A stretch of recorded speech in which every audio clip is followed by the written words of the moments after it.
Hello friends, ఇప్పుడు మనం చూస్తున్నది Tata water tender truck. So ఇందులో టైం ఎలా సెట్ చేసుకోవాలో మనం తెలుసుకుందాం. సో ఇది వచ్చేసి క్లస్టర్.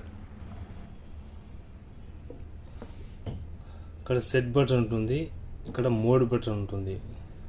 సెట్ బటను, మోడ్ బటన్ను గట్టిగా ప్రెస్ చేయండి. చేస్తే టైం వచ్చింది. ఇది అప్పు, ఇది వచ్చేసి డౌను. సో మనకు అప్పు కావాలంటే 8, 9 ఇలా పెంచుకోవచ్చు. డౌన్ కావాలంటే ఇలా తగ్గించుకోవచ్చు. సో నెక్స్ట్ మినిట్స్లోకి మారాలంటే మళ్ళీ మోడ్ బటన్ని ప్రెస్ చేయండి, సింగిల్ ప్రెస్. మళ్ళీ అప్ డౌన్ తగ్గించుకోవచ్చు, అప్ అంటే పెంచుకోవచ్చు. 1 to 60 వరకు పెంచుకోవచ్చు అన్నమాట. సో మళ్ళీ మోడ్ ప్రెస్ చేస్తే ఏఎం లేదా పిఎంలోకి మార్చేస్తుంది. దాన్ని అప్ లేదా డౌన్ చేసామనుకో పిఎం, మళ్ళీ ఏఎం వస్తుంది అన్నమాట. సో తర్వాత సెట్ బటన్ ప్రెస్ చేయాలి. సెట్ బటన్ ప్రెస్ చేస్తే మనకు టైం అనేది సేవ్ అవుతుంది.